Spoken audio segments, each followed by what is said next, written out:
Are you comfortable with where the progress has been made? And if not, where would you like to have seen more progress? I don't think I'll ever be comfortable. When we have safety and operational risk at the heart of everything we do, it's not an initiative. This will always be a focus for us.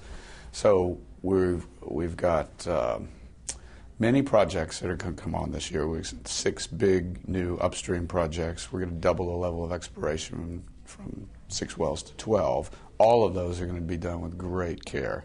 I see. Now that's the point, isn't it? How are you going to ensure that you manage that? Well, are you taking a personal interest in ensuring the management of these big projects now? Absolutely. We set up a new safety and operational risk organization. The head reports directly to me. It's a separate organization from our line organization. It's got the ability to put checks and balances in our decisions. It has become a big focus of my time and the entire executive team. The dividend has been raised by 14%. I'm wondering, that tells us more than most, doesn't it, though, about your ability to move the cash back from one of surround the wagons to actually start paying it out, when you can raise the dividend by 14%. Well, I think that's right. We've said to the markets in October that by 2014 we will increase the amount of operating cash flow from the company by 50%.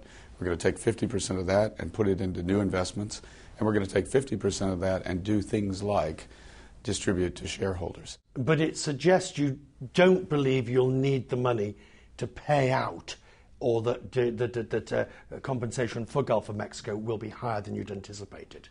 Well, the audit committee goes through. We have a big provision in the Gulf of Mexico. It's down around $37 billion after a settlement with Anadarko this year. And we've reviewed that every quarter very carefully to see if we need to put new provisions aside. And we haven't seen a reason to do that.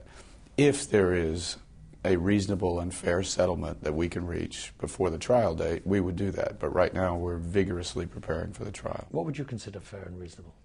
The trade-offs go in every direction here, so obviously I couldn't talk about a settlement. Right. But we're ready for the trial. As chief exec, how much of your time is now spent looking at that, or is it the nature of the business that you basically have to compartmentalize it and say, I'll give it so much time a day or so much time, but I really need to focus on running the safe business? Well, obviously, number one priority for me is safe, reliable operations around the world and making sure the team executes that with great care. But it comes in waves, as you can expect. It does require my time and the board's time and people's time as events unfold. So we're pretty busy at BP.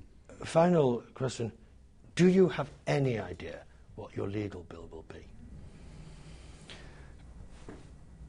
Not yet.